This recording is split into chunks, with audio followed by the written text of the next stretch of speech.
Mga kapuso, naghahanap ba kayo ng papasyalan ngayong long weekend? Nakawi, gayo. But yes, partner, gusto ko yung something na mabubusog ng tiyan ko, mabubusog pa ang mata ko sa view. Saan nga ba meron? Oo nga. Naku, ito na yung hinahanap mo, partner.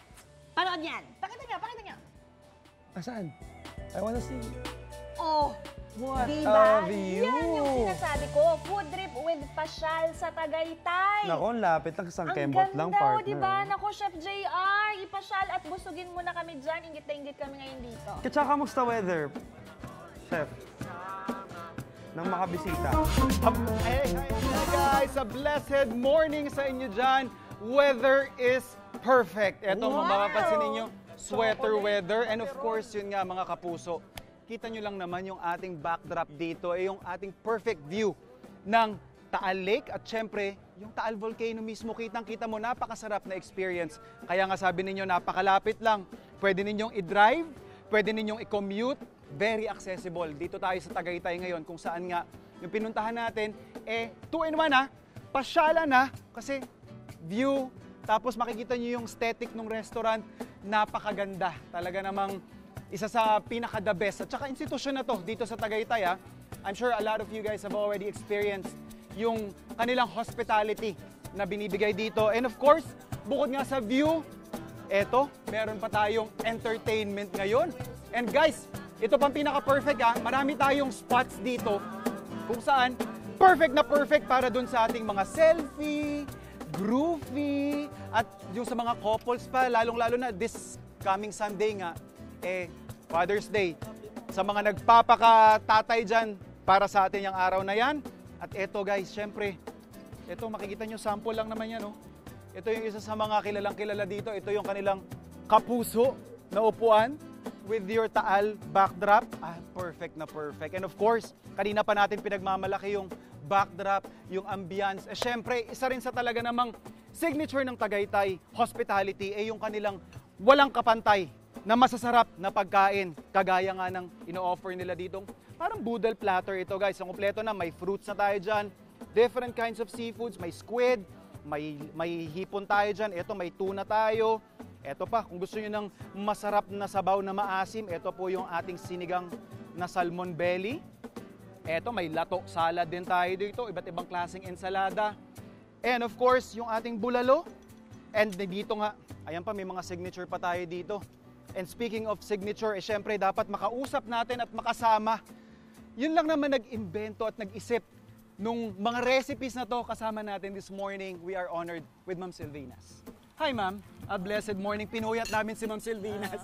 Hi ma'am, good morning. Busy nagluluto. Ma'am, bukod po dun sa bulalo natin na signature talaga ng Tagaytay, no? Si Ma'am Silvina gumawa ng sarili niyang signature dish dito sa kanyang kusina. Ma'am, meron po tayo dito. Ano po itong dish natin, ma'am? Bulalo kaldereta. Bulalong kaldereta. Ito, nagigisa na si Ma'am Silvina. Ma'am, bakit niyo po naisip na gumawa ng bulalong kaldereta? Kasi wala dito sa Tagaytay puro na lang bulalo na soup. Pero nag-espermento ako ng bulalong kaldereta para maiba naman. Para maiba naman. Pero Pinoy na Pinoy pa rin, ma'am. Pinoy na Pinoy pa rin ang lasa. At saka talagang yung signature po ng inyong restaurant, talagang pinagmamalaki ninyo ang flavors ng Pilipino, ano? Oo. Ayan. So, yan. Bukod sa niluluto ni ma'am na kalderetang bulalo, syempre yung mga classic nating tawilis, crispy pata, meron din sila dito. So yan, nagigisa na si ma'am ng sibuyas, bawang, tapos may tomato paste din po tayong nilagay. May tomato sauce din po. Ano yung nilalagay natin, Ma'am Silvina? Pineapple. Pineapple, ayan. Grabe, nakakatakam naman yung ginagawa. Bari, ito yung pinaka-base nung ating kaldereta bulalo. Ano yan, ma'am? Peanut butter. Okay. Alright. Tapos, toyo. Toyo. Okay, so yan yung parang pinaka-sauce. Kumbaga ma'am, sa traditional na bulalo, ito yung parang kakaiba lang na part, ano? Oo. Everything else is the same.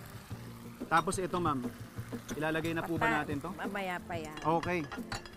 Sabaw muna. Sabaw syempre. Tapos, ang maganda dito ma'am, dito sa restaurant po ninyo sa Tagaytay, yung mga nagbabalak pong bumisita this weekend, ay malaki ang inyong capacity. In fact, nasa 600. 600 kayang-kaya. Actually, 500 to 700 kayang-kaya nyong i-accommodate anytime dito. Tapos, syempre ma'am, ilalagay na natin yung Ito yung ating bulalo, mga kapuso.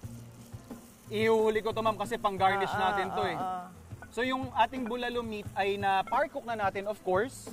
Napalambot na natin yan. So hahayaan lang nating ma-absorb nung meat yung sauce na ginawa ni Ma'am Selvina. And of course, yung ating pampakulay. So pagsasama-samahin lang natin yan, Ma'am Selvina, no? And after cooking all the components, eto na po ang kalalabasan Ito na yung niyan. kalalabasan niyan. Alright! Look at Luto that! na to. Ma'am Selvina, tingnan mo. Diyos ko po, pag ganito naman kasi yung dining experience mo, talagang babalik-balikan mo ang Tagaytay po. Ano? Mga kapuso, pag hindi pa namin kayo na-convince na eto na yung inyong weekend destination, hindi ko na lang alam sa inyo. Eto pa isa pang pruweba. Ma'am, uunahan na kita. Pasensya na kayo dyan, guys. Uunahan ko na kayo, ha? Grabe. Napakalambot ng laman. Yung sauce ng kaldereta, perfect. Ma'am Selvinas, thank you so much for touring us dito sa inyong napakagandang restaurant. Newly renovated, kaya mas marami pang ma-accommodate. Guys, tuloy-tuloy yung food adventure natin dito sa Tagaytay. Marami pa kaming ipapatikim sa inyo at ipapatakam. Kaya tumutok lang dito sa inyong pambansang morning show kung saan laging una ka. Unang hirit!